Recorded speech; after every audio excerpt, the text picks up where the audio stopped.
Uh, Good afternoon. My Yupik name is Cuucitcuar, and I come from St. Mary's, Alaska, on the lower Yukon River. My given name is Serena Fitka. My parents are William and Hilda Alstrom of St. Mary's. My late paternal grandparents are Fred and Domitilla Alstrom of St. Mary's, and my maternal grandparents are the late Tommy and Martina Heckman of Pilot Station. I am of Swedish, Yupik, and Inupiaq descent.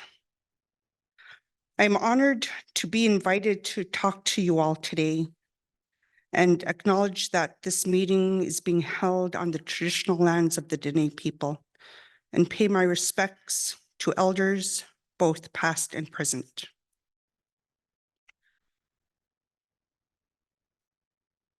I was hesitant about being here today because my grandmother, Martina, recently passed away. She was 94 years old.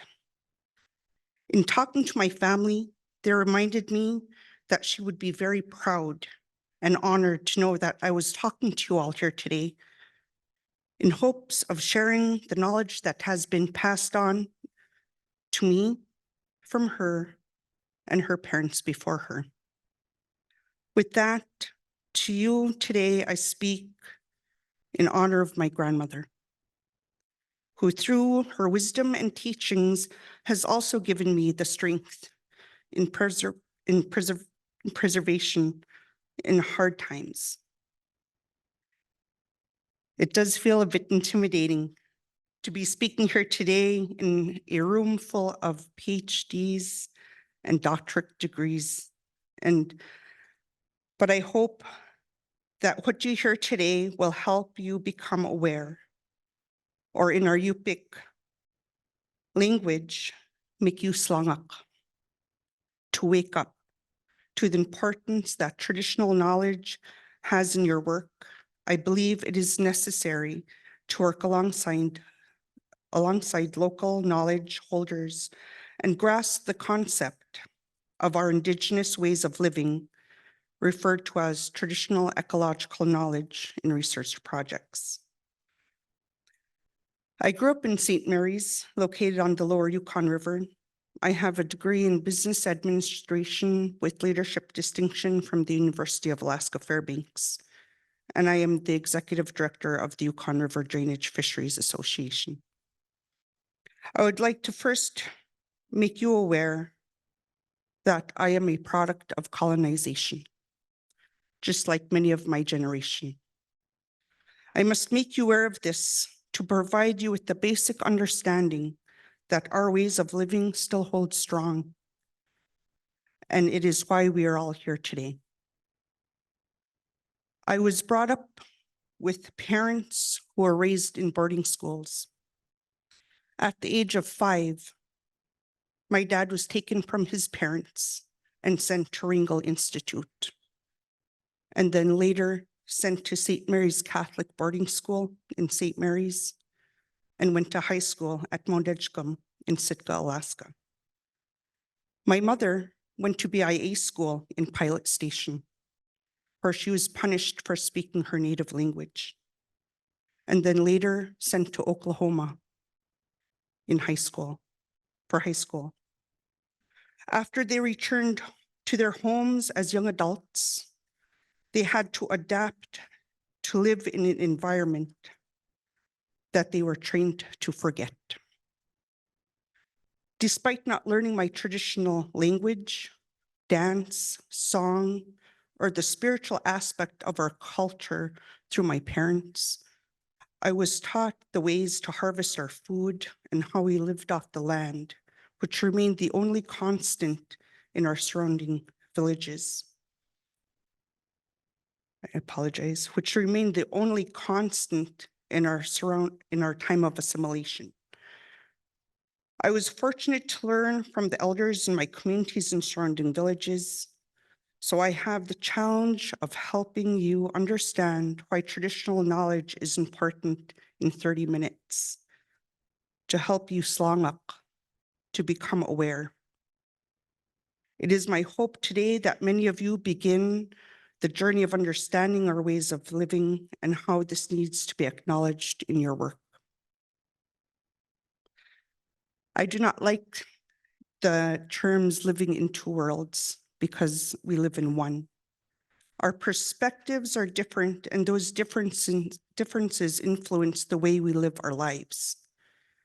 You may see a problem with only one solution, but another may see the same problem and find many solutions. Each of those solutions to the problem are strung together in a delicate balance with everything. The decline of our salmon on the Yukon River is a perfect example of this balance. Without our salmon, we are to utilize other resources in which those resources too can become unbalanced.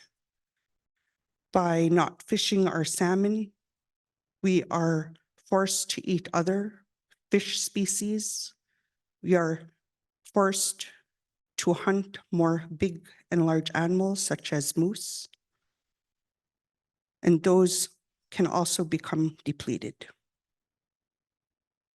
In correlation with the loss of our primary source of food, the breakdown of our cultural well-being begins to suffer as well.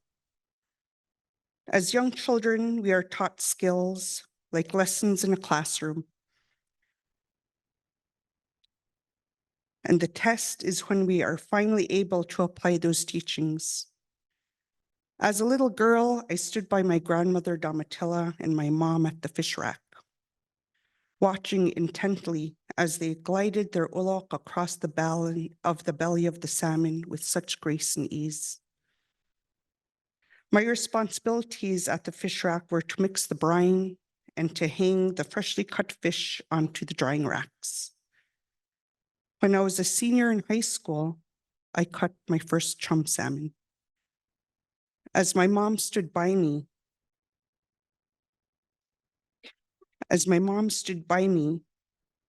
cutting her own salmon, she never hovered.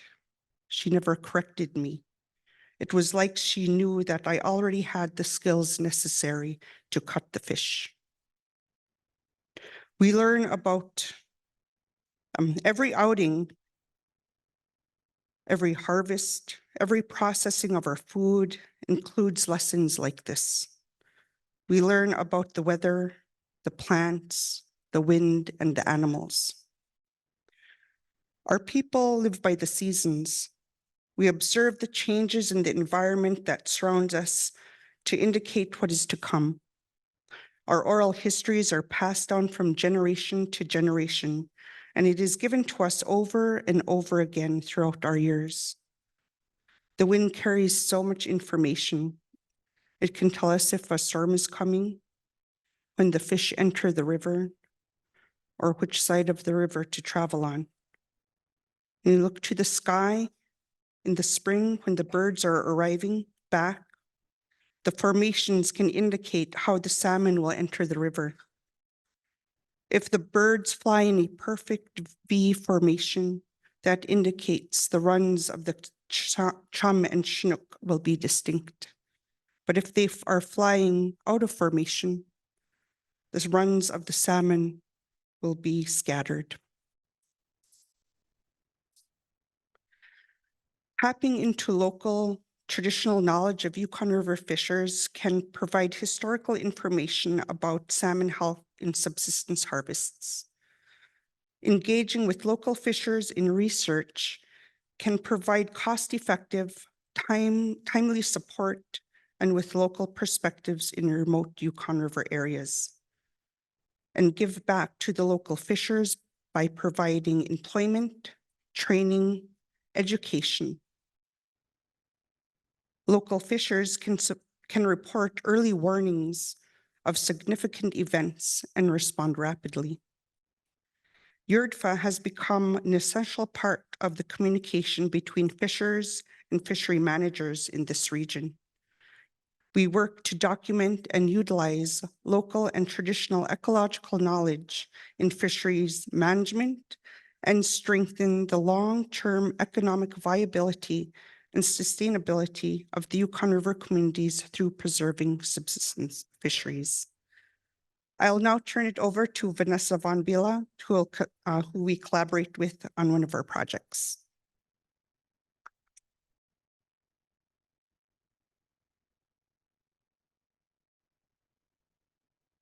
Thanks, Serena. Thanks for sharing your life with us, both the beautiful parts and the parts that are more painful.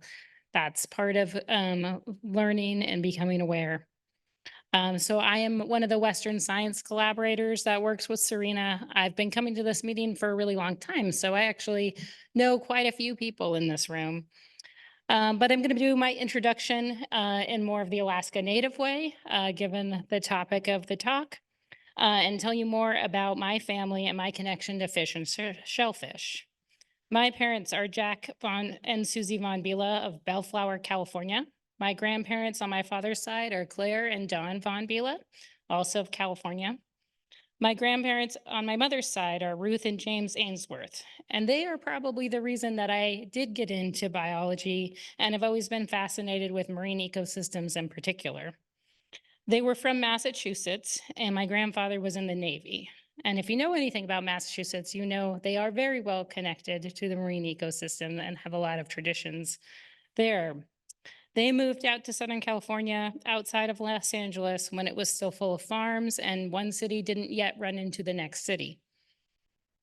They always had boats and spent time on the water, eventually spending part of their retirement on a liveaboard sailboat that my grandfather built in his backyard.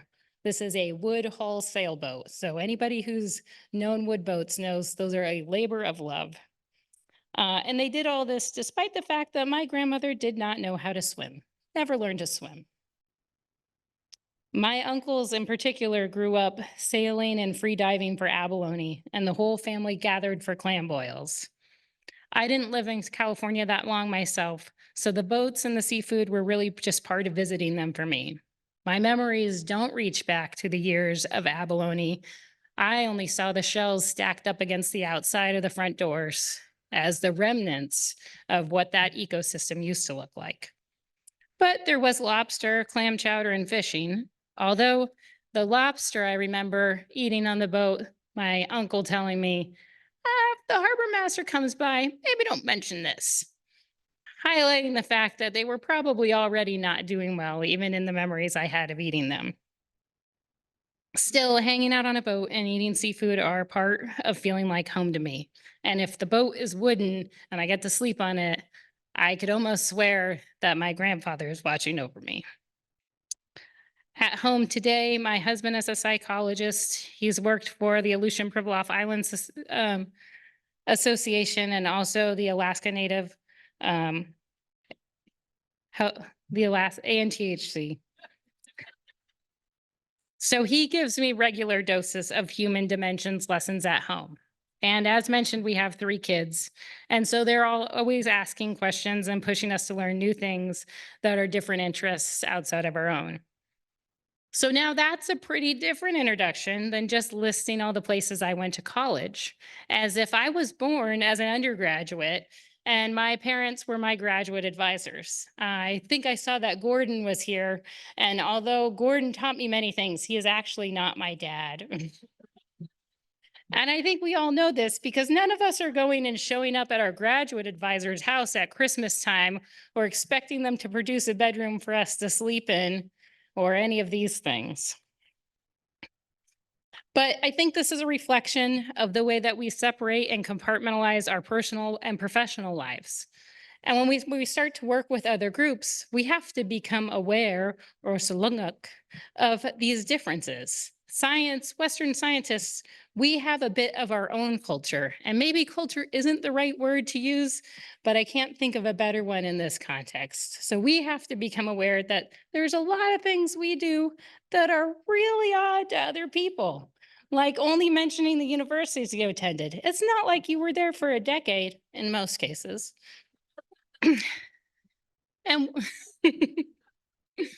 sorry if that opened any wounds. The other thing I think we tend to do when we interact with other people who are much more typical than us is that we either clam up when there's a conversation and we're not sure what to say, or we get so interested in what we talk about that we pepper them with questions. Why, how? Well, that doesn't make any sense because I haven't seen this. And that, to a regular person, might not be taken as a sign of interest in what they're talking about. It feels like you're trying to tear down what they're telling you. And they don't know that that's our love language. We have to ask why. And I'm not talking about with just Indigenous people here, with the public, with our admin, with our IT folks. A lot of us have had a lot more trainings in our offices about unconscious bias and things that go unsaid. And in one of them, I mentioned this to one of our admin folks. I said, we ask these questions because that's how our brains work and that's how we've been trained. But we're also just the kind of people who are always asking questions. And this man said, "Oh my gosh, I am so glad you said that. I just thought you guys were all jerks." So we have to become aware of who we are just as much as who these other groups of people are if we are going to build these relationships of trust that allow us to work together. So with that introduction, I do want to say a little bit about this project we're working on. This work is related to the Pacific salmon declines, and it's provided me this opportunity to work with Serena and other local and traditional knowledge experts. I have sought out these opportunities because we are so often missing key information about the fish and the ecosystems in the Western science literature. As Serena says, we live in one world, so all these perspectives and data sets are part of the puzzle. Right now, we're beginning a new MPRB project called Engaging Yukon Fishers in Research on Chinook and Chum Salmon Declines. It's led by Serena and Catherine Monchef at YRDFA. And then myself and Katie Howard with Alaska Department of Fish and Game are collaborators, along with Ben Gray, who's also with Alaska Department of Fish and Game. This project's a response to the significant declines in Chinook and chum salmon, with the Chinook salmon decline being a long-term one, and the chum salmon decline being more abrupt. It's a crash that right now began in 2020, but there was a similar crash in around 2000. We're also responding to conditions in 2019 when water temperatures in the river were very hot and people actually saw the migrating adult salmon dying along the river. We're talking about water temperatures that are above 20 degrees Celsius or 68 degrees Fahrenheit. So this is warm, and we're talking about this happening in a river that is covered in ice for 7 months out of the year. So it's easy for us to think of these places as being cold, but they are not cold. These are water temperatures that people can comfortably swim in. This project has two parts. First, there's a series of local and traditional interviews from people in the Yukon River Delta about salmon health. The second component is a community-based monitoring and river water temperature monitoring and salmon mortality monitoring component. As a co-production project, Katie Howard and I participated in developing the interview questions. This was an opportunity for us to ask the questions we've been trying to answer for a long time and we don't really have good answers for. Things we can't address very well because we can't go back in time and start those data collections we would have wanted. That was a pretty rewarding experience to be able to help write those interview questions and to also start to see the patterns that are emerging from the interview data. While that data analysis is not complete, I can share some of the broad strokes. The data from the ethnographic surveys has this emerging pattern over time. The interviews focused on people from Alukkanuk and Amonuk in the Yukon Delta who were age 50 or older. And so their memories reflect fishing experiences that went back to the 1950s when Chinook salmon were still big and robust as 40 or 50 pound individuals. Participants identified a shift in Yukon salmon health around 2000. Before 2000, we had those generally healthy salmon that were stable and predictable with those large fish. After 2000, they start to report all these different variety of changes. The salmon don't come back when they're supposed to. There's evidence of poor body condition. There's less body fat. The fish is smaller. They have white spots and pus from infections and pathogens. So unlike the work that many of us do in the room, the next step is going to be taking these interview results that have been collated, back to the people to assess for accuracy. I haven't ever gotten to take my results back to the fish to see if I got them right. But I think it's a pretty cool idea that that's what you get to do when you're working in human dimensions. In the community-based monitoring part of the project, we worked with the communities of St. Mary's and Huslia, where we paired water temperature monitoring with carcass surveys on the spawning grounds this past summer. Water temperatures were actually generally pretty cool this past summer and below the 18 degrees C threshold that we've set for heat stress based on some of my other research. So we didn't need to engage this heat response team that we had an idea of, where people would actually go out looking for carcasses along those migration corridors. But in the spawning carcass ground surveys, we were able to find some chum salmon and look to see if any of these females still have eggs retained in their body. Those are eggs that aren't going into the gravel. They're not making that next generation of salmon. So we were happy to report that we didn't see a lot of evidence where the female died with all her eggs, but we sadly do still see some evidence of partial egg retention. The sample size is currently small, but it was about 20% of the fish that we sampled that there was evidence that the females didn't release all their eggs. So this is obviously very important information for management of salmon, because at least in the river phase, they're managed based on counting the number of salmon that come in and then trying to estimate how that number of salmon translates to eggs that are going into the gravel. As part of this project, we do also have an outreach grant, and so we'll be developing a series of videos about the community-based monitoring. That's not complete yet. So in lieu of that video that will be forthcoming, we're going to present a video from a previous project, and it gives you a sense of what life was like along the river and what has been lost with these salmon crashes.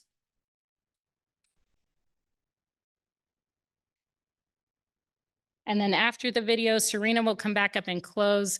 So this is all you have to hear from me today, unless you come seek me out. And then that's on you.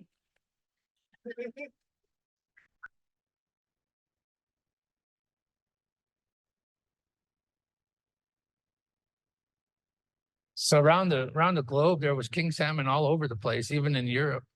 So they ate up and extinguished every population of wild salmon on Earth.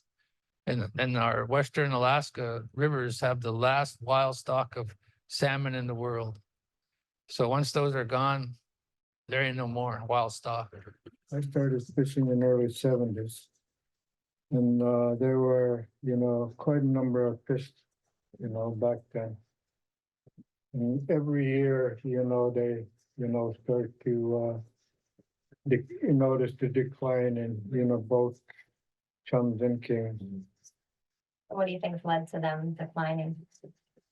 I wouldn't say, there's so much, going on out there, not only here on the Yukon, but, out in the ocean. There's a lot of fishing going on year round, especially trawlers, and those are the ones I believe that are catching some of the fish that are, going up to YK Delta. And, for years we've, when the trawlers started fishing up there, we noticed the decline in fish, returning to the Yukon and up the Canada border. There were so many fish back when I was a kid that we could literally see them coming. The river narrows below Rampart, and you could actually see the pulse of king salmon coming to the front ones would be jumping like this, and you could just literally see them coming, and you could smell them going by. And the grandpa had the fish wheel across the river from the camp, and in the middle of the night, we could hear the big, huge king salmon being caught. They would be beating up the box. You can literally hear them banging on the box. It'll wake us up in the middle of the night. When I was a kid, the salmon were huge. Yeah, they were bigger than me. I remember when I was a kid that I'd eat strips that were just as tall as I was when I was little. So I remember my mom pulling 70-something pound kings in the boat, over 70 pounds. So from 30 to high 50s, that was a normal large fish when I was a kid. That's why I said they would break the boards off the fish wheel box. They were so big. So we had to fix the box every once in a while because they'd actually get broke. It's amazing. The fish wheel would get so full of fish that it would break it. So it's crazy. The fish used to be so huge. And there's stories of them getting up to over 120 pounds. Not in the past. But 93 and 94. You just drop your putting in your fish net, and there's already king salmon moving around in there, and after they put in, they come back, sometimes they pick up 4 or 5. Good to run those days. Nowadays you wait overnight. Usually stay in the fish camp, but not this year. How come? Because they don't allow us to fish like we do if they can. My life is essentially being on tour. How do I have tools that can leverage myself where there can be more of me getting stuff cleared in the queue as quickly as possible? We need something that In the early days, back in the 40s and 50s, there was more summer chums and fall chums and king salmon than nowadays. I witnessed watching the fish wheels every mile or so from the ladder up this way. There was fish wheels every mile or so for a good fishing spot. And I fished with one elder down here just below Last Chance and helping this old guy. And every dip, he only had 2 basket fish wheel, but every dip average of 9 fish per dip. And you could see the waves coming up as the fish migrating up the Yukon River. That's how thick the fish was those days. We only ran fish wheel for about 2 hours, and the person that had the fish wheel holds about 600 to 700 fish in a box. In 2 hours' time, it fills up. So we have to stop the wheel, clean out the box, cut it all up. It takes the whole family. We probably cut about 200 to 300 fish per person per day. It hurts me to see that it's going away. The culture, the salmon culture of the Yukon River is slowly slipping away. All the camps are being brushed over and grown over with willows.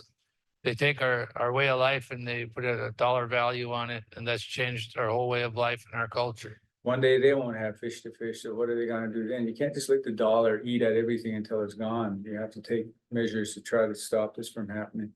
Fish is a pretty spiritual, powerful thing, well respected in every way. Salmon to the people on the river is a mental, physical, and spiritual thing to our people. It's our well-being all the way. It's more than you think. Salmon is connected to our health because we are so used to that. It's in our DNA. It's our health. So full of vitamins and stuff. And like dark months of the winter, it gives us so much vitamins that it's a feel-good food. It keeps you happy, keeps you strong. We've got fish. There's a lot more feeling good than just our stomachs. I really, it's the soul. It touches the soul. The whole traditional lifestyle. Slowly, the fur have gone away. Slowly, the moose and caribou have gone away, the bears and the salmon. So before contact, there was plentiful everything. All the animals, birds, fish, everything was just plentiful. People lived every 10 miles on the river. They lived at all the good hunting and fishing spots. They didn't have to leave. Everything they needed came from the land. And it's not that way no more. At one time, there used to be fish camps just lining the river. Now there's maybe a couple. And that is a lonely feeling. A lonely feeling when you pass a fish camp. All you can do is just wave to the ancestors that were once there. And it's a lonely feeling. the lack of fish has really changed my whole life. It's changed my ability to eat well, eat the things that I'm used to eating, to share, the elders. That's one of the hardest part, is not being able to share with the elders. It's heartbreaking for them. I've gone to meetings where elders have cried because they can't have their fish. They're not eating the same. They're getting diabetes. Their health changes. It affects everything not being able to have fish.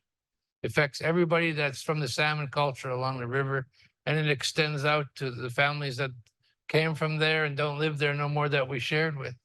So it really, everybody in Alaska is connected through salmon one way or another. So our whole state is being affected by the lack of salmon right now. And it's gonna affect everybody. If we don't start working together to try to work on the problem with our salmon statewide, it's gonna affect all of us. So it's time for us to come together and work on a common goal to make sure that salmon goes back into our rivers and waterways to spawn and to flourish and go on for future generations, feeding all of us.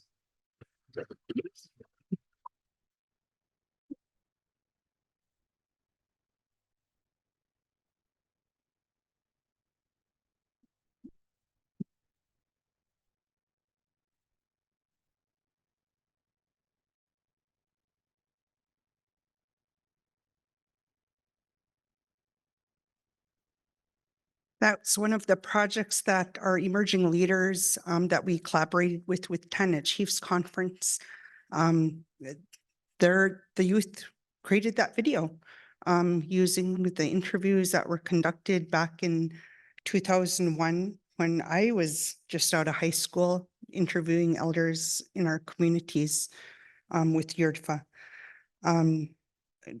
There'll be more information about it tomorrow evening during the poster session. So if you'd like to talk with Catherine about this project, she'll be around.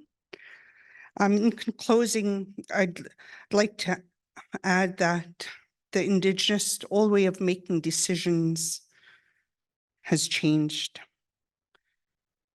Decisions did not come from our mind, but from what we felt in our heart. Instead of the heart telling the mind what to do, the mind is telling the heart what not to do. This backwards way of thinking has rippled into the decisions that are being made today. The mind is too busy causing us to overthink when in the heart, when in our hearts, we already know what we need to do. I hope what you heard today starts to slong up, to become aware.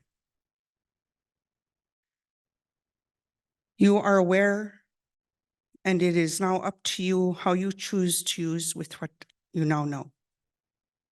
Traditional knowledge and Western science can walk along with one another, learning from each other in one world with many perspectives. What I said are tiny examples of traditional knowledge in the villages. Imagine living a lifetime where your only job is to observe the land, the wind, the animals, and the plants, and you have the benefit of research handed down to you from generation after generation. Your livelihood depends on it for survival. That is traditional knowledge. Masicho, Konachish, Koyana.